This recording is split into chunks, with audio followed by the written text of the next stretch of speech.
Kovur MLA Nallareddy ప్రశ్నకుమారెడ్డి media సమావేశాన్ని ఏర్పాటు చేశారు. ఈ సందర్భంగా ఆయన మాట్లాడుతూ నిన్న పచ్చడిలో తాను రాజ్యసభ సభ్యులు పత్రికా విలేకరుల సమావేశాన్ని ఏర్పాటు చేశామని, అందులో భాగంగా వేమిరెడ్డి ప్రభాకర్ రెడ్డి మీద తాను మాట్లాడానని, విజయసాయిరెడ్డి కూడా మాట్లాడారని, తాను మాట్లాడిన దానికి వేమిరెడ్డి ప్రభాకర్ రెడ్డి సమాధానం చెప్పాలి కానీ వేమిరెడ్డి ప్రభాకర్ రెడ్డి ఇంట్లో పని వాళ్ళు అడన్నల చేత మాట్లాడించారని, నేను విజయసాయిరెడ్డి అడిగిన వాటికి నీకు దమ్ము ధైర్యం ఉంటే నీ చెంచాల చేత కాకుండా నువ్వే సమాధానం చెప్పాలని అన్నారు. నిన్న బుచ్చిరెడ్డిపాళెం మండలం పంచేడులో నేను మా రాజ్యసభ సభ్యులు విజయసాయిరెడ్డి గారు ఇద్దరం కూడా పత్రికా విలేకరుల సమావేశం ఏర్పాటు చేయడం జరిగింది. అందులో వేమిరెడ్డి ప్రభాకర్ రెడ్డి గారి మీద నేను మాట్లాడాను, విజయసాయిరెడ్డి గారు కూడా మాట్లాడారు. మేము మాట్లాడిన దానికి సమాధానం ఎవరు చెప్పాలి? వేమిరెడ్డి ప్రభాకర్ రెడ్డి మాకు సమాధానం చెప్పాలి. కానీ ఈరోజు వేమిరెడ్డి ప్రభాకర్ రెడ్డి ఇంట్లో బాత్రూములు కడిగేవాళ్ళు, వేమిరెడ్డి ప్రభాకర్ రెడ్డి విప్పేసిన బట్టలు ఉతికి ఆరేసేవాళ్ళు చేత మా మీద మాట్లాడిచ్చారు. ఒకటే అడుగుతున్నాం, నీకు చేతగాక పత్రికా విలేకరుల సమావేశంలో మాట్లాడడం రాదా? బహిరంగ సభలలోనే నువ్వు మాట్లాడలేవు, నీ చెంచాల చేత మాట్లాడిచ్చేది ఏంది? నీకు దమ్ము ఉంటే, ధైర్యం ఉంటే నేను అడిగిన వాటికి, విజయసాయిరెడ్డి గారు అడిగిన వాటికి సమాధానం చెప్పు. నువ్వు వచ్చి పత్రికా విలేకరుల సమావేశం ఏర్పాటు చేసి నువ్వేం అడుగుతావో అడుగు, మేము మళ్ళా పత్రికా విలేకరుల సమావేశం పెట్టి రిప్లై ఇస్తాం. నువ్వు భయపడిపోయి నీ చరిత్ర అంతా మేము విప్పుతామని చెప్పి నీ చెంచాల చేత, నీ ఇంటి ముందు గేట్లు తీసేవాళ్ళ చేత మా మీద ఈరోజు విమర్శలు చేయించావు. అవకాశవాదులు మాట్లాడారు. ఈరోజు కేవలం ప్రభాకర్ రెడ్డి గారి దగ్గర డబ్బులు దండుకునే దానికే మా మీద ఈరోజు పత్రికా విలేకరుల సమావేశం పెట్టి విమర్శలు చేశారు. నువ్వు ఏం చెప్తావో చెప్పు, ప్రెస్ మీట్ పెట్టి దానికి సమాధానం చెప్పేదానికి మరలా మేము సిద్ధంగా ఉన్నాం. విజయసాయిరెడ్డి గారు చాలా బాగా చెప్పినారు. నువ్వు మాట్లాడిన దానికి మా విజయసాయిరెడ్డి గారు చెప్పడం జరిగింది. నీకు చేతనైతే నువ్వు పత్రికా విలేకరుల సమావేశం పెట్టి నేను అడిగిన వాటికి, విజయసాయిరెడ్డి గారు అడిగిన వాటికి సమాధానం చెప్పు. మధ్యలో నీ ఇంటి దగ్గర గేట్లు తీసేవాళ్ళు, మీ ఇంటి దగ్గర వాచ్మెన్ల చేత మమ్మల్ని మాట్లాడిచ్చేది సిగ్గులేదా నీకు? బుద్ధుందా నీకు? నువ్వు మళ్ళా నెల్లూరు పార్లమెంటు స్థానానికి పోటీ చేస్తున్నావు. దేనికి ఎత్తుభారము? పత్రికా విలేకరుల సమావేశాలు పెట్టి మాట్లాడలేవు.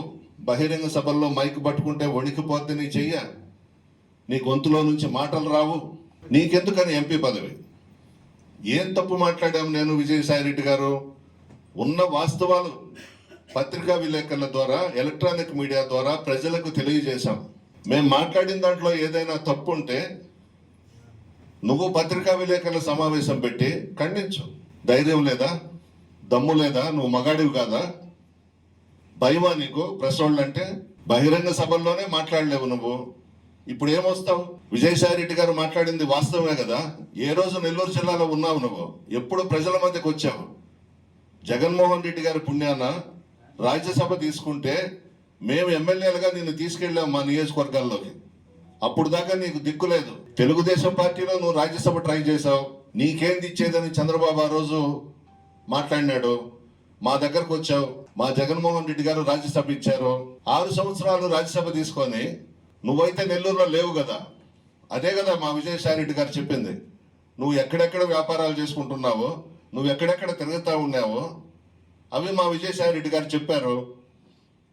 నువ్వు సమాధానం చెప్పాలి ప్రెస్ మీట్ పెట్టి. నీ దగ్గర డబ్బుకు ఆశపడి నీ చుట్టూ తిరిగే చెంచాల చేత మమ్మల్ని తిట్టిస్తావా? నువ్వురా, నీ ఇంట్లో నుంచి బయటకు రా. నీకు సమాధానం చెప్పేదానికి మేము సిద్ధంగా ఉన్నాం. నీకు ఆ దమ్ము లేదు, నీకు ఆ పౌరుషం లేదు, నువ్వు అసలు మగాడివే కాదు. నీకెందుకే ఆ ఎంపీ సీటు? ఏం చెప్పావు? వైఎస్ఆర్ కాంగ్రెస్ పార్టీలో ఉన్నప్పుడు నేను వచ్చి ప్రతిసారి కోవూరు నియోజకవర్గంలో తిప్పినప్పుడు కారులో ఏం మాట్లాడేవాడివి? నీ ఇంట్లో ఏం మాట్లాడేవాడివి? జగన్మోహన్ రెడ్డి గారంత మహానుభావుడు, మంచి వ్యక్తి ఎవ్వరూ లేరని మాట్లాడింది వాస్తవా కాదా? ఎన్నిసార్లు తిట్టావు చంద్రబాబు నాయుడిని? నా ముందు కానీ, నాతో కూడా వచ్చిన వాళ్ళ ముందు కానీ తిట్టలేదా నువ్వు? ప్రతి మాట నా దగ్గర ఉంది. నువ్వు చంద్రబాబు నాయుడుని ఎన్ని తిట్లు తిట్టావో మా దగ్గర అవన్నీ ఉన్నాయి. ఆకాశానికి ఎత్తేసావు కదా జగన్మోహన్ రెడ్డి గారిని. ఒక ముస్లిం మైనారిటీ సోదరుడికి టికెట్ ఇచ్చిన దానికి బయటకు వెళ్ళిపోయినావు. ఎందుకు ప్రభాకర్ రెడ్డి గారు? అందరం బాగున్నాం ఒక దగ్గర. ఒక పేద కుటుంబానికి ఎమ్మెల్యే టికెట్ ఇస్తే ఓర్చుకోలేక ఓరవలేక వెళ్ళిపోయి నేను విజయసాయి రెడ్డి గారు ఉన్న వాస్తవాలు బయట పెడితే నువ్వు భయపడి పత్రికా విలేకరుల ముందుకు రాకుండా నీ దగ్గర ఉండే అటెండర్ల చేత, నీ ఇల్లు కడిగే వాళ్ళ చేత, నీ బాత్రూములు కడిగే వాళ్ళ చేత మమ్మల్ని మాట్లాడిస్తావా? ఈరోజు ఇప్పటికైనా చెప్తున్నా, విజయసాయి రెడ్డి గారు నిన్న మాట్లాడిన దానికి నేను మాట్లాడిన దానికి ఇప్పటికీ కట్టుబడి ఉన్నాం, రేపటికి కట్టుబడి ఉంటాం, ముందుకు కూడా కట్టుబడి ఉంటాం. నీకు దమ్ముంటే ధైర్యం ఉంటే ప్రెస్ మీట్ పెట్టి నువ్వు మాట్లాడు, మరలా సమాధానం చెప్పేదానికి సిద్ధంగా ఉన్నాం. అంతే తప్ప చెంచాగాళ్ళ చేత మాట్లాడించొద్దు. ఇదే మండలంలో, బుచ్చిరెడ్డిపాలెం మండలంలో నిన్న పంచేడు గ్రామంలో విలేకరుల సమావేశం జరిగింది. ఆ సమావేశంలో మా ఎంపీ అభ్యర్థి అలాగే గౌరవ రాజ్యసభ సభ్యులు విజయసాయి రెడ్డి గారు అలాగే మన శాసనసభ్యులు నల్లపరెడ్డి ప్రసన్న కుమార్ రెడ్డి గారు ఇద్దరు మన ప్రత్యర్థుల గురించి మాట్లాడడం జరిగింది. ఆ మాట్లాడే సందర్భంలో ఈరోజు తిరిగి దానికి కౌంటర్గా వాళ్ళకి సంబంధించిన ఆ పార్టీకి సంబంధం లేని వ్యక్తులు, అంటే నియోజకవర్గంతో కానీ ఎటువంటి సంబంధం లేని వ్యక్తులు ఈరోజు మాట్లాడడం జరిగింది. ముఖ్యంగా ఒక ఆయన చెప్తాడు, చరిత్ర తెలుసుకో అంటాడు. నీ చరిత్ర తెలుసా అనేసి అంటాడు. ప్రసన్న కుమార్ రెడ్డి గారి చరిత్ర ఏంది? నల్లపరెడ్డి చరిత్ర ఏంది? వాళ్ళ నాన్నగారు 5 సార్లు ఎమ్మెల్యే, ప్రసన్న అన్న 6 సార్లు ఎమ్మెల్యే, అంటే 11 సార్లు ఎమ్మెల్యేలు. ఈ నెల్లూరు జిల్లా చరిత్రలోనే ఇలాంటి చరిత్ర ఎవరికి లేదు. ఇలాంటి వ్యక్తి గురించి చరిత్ర తెలుసుకో అని చెప్పేది ఒకటి. ఇంకోటి, విజయసాయి రెడ్డి గారు వైజాగ్ నుంచి ఇక్కడికి వచ్చేసారంట. ఆయన ఉండేది నెల్లూరు నుంచి మాకు రీజనల్ కోఆర్డినేటర్గా విజయసాయి రెడ్డి గారు వైజాగ్ వెళ్ళారు. మళ్ళీ తిరిగి ప్రసన్న చెప్పినట్టు మన ఎంపీ అభ్యర్థి ఎవరైతే మన తెలుగుదేశం పార్టీకి సంబంధించిన ఎంపీ అభ్యర్థి ఉన్నారో మాకు చెప్పేవారు, వైఎస్ జగన్మోహన్ రెడ్డి గారు అంత గొప్ప నాయకులు లేరు, అంత పెద్ద లీడర్ లేరు, మహానుభావుడు అన్నీ చెప్పి ఒక వారం రోజుల్లోనే పార్టీ మారడం జరిగింది. సో ఈరోజు పార్టీ గురించి అలాగే మాకు ఎమ్మెల్యే అభ్యర్థి గురించి ఎంపీ అభ్యర్థి గురించి ఈరోజు వాళ్ళు మాట్లాడకుండా నియోజకవర్గంతో సంబంధం లేని వ్యక్తులతో ఈరోజు ప్రెస్ మీట్లు పెట్టించి ఏదేదో మాట్లాడి ఒక వాతావరణాన్ని చెడగొట్టే ఉద్దేశంతో ఉన్నట్టున్నారు. ఇకపోతే గత ప్రెస్ మీట్లలో కానీ చెప్పాను, ఈ ఎలక్షన్ జరిగే లోపల ఈ బూత్ కమిటీలు ఎక్కడున్నాయి? బూతులు 324 బూతులు ఉన్నాయి కోవూరు నియోజకవర్గంలో. ఈ బూతులన్నీ తిరిగేటప్పటికి ఎవరైతే మా ప్రత్యర్థి పార్టీ వాళ్ళు ఉన్నారో ఎలక్షన్ కానీ అయిపోద్ది. కాబట్టి గత ఎన్నికల్లో ప్రసన్నకి 39,890 ఓట్లు మెజార్టీ. ఈసారి ఖచ్చితంగా 50,000 పైచీలకు మెజార్టీ వస్తుంది. సో ఆ విధంగా మేము గట్టిగా మన జగన్మోహన్ రెడ్డి గారు ముఖ్యమంత్రిగా అలాగే విజయసాయి రెడ్డి గారు ఎంపీగా ప్రసన్నని తిరిగి 7వ ఎమ్మెల్యేగా రాబోయే రోజుల్లో మంత్రిగా కానీ చూస్తామని చెప్పి తెలియజేసుకుంటూ మన ప్రసన్న కుమార్ రెడ్డి గారు ఇద్దరు పాల్గొనడం జరిగింది. ఆ కార్యక్రమంలో ఎలక్షన్ సంబంధించి కొన్ని విమర్శలు చేయడం జరిగింది.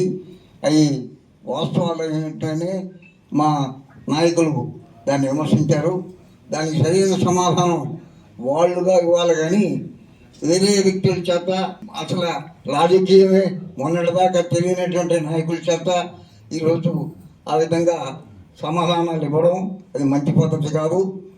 ఏదన్నా విమర్శ చేయాలనుకుంటే వాళ్ళే స్వయంగా ప్రెస్ మీట్ పెట్టి చేస్తే బాగుంటుందని, అది మంచి పద్ధతి కాదు. వాళ్ళు చేయడం బయట చేత సమాధానం చెప్పించడం చాలా మంచిది కాదని చెప్పని నేను దీన్ని పూర్తిగా విమర్శల్ని ఖండిస్తున్నాను.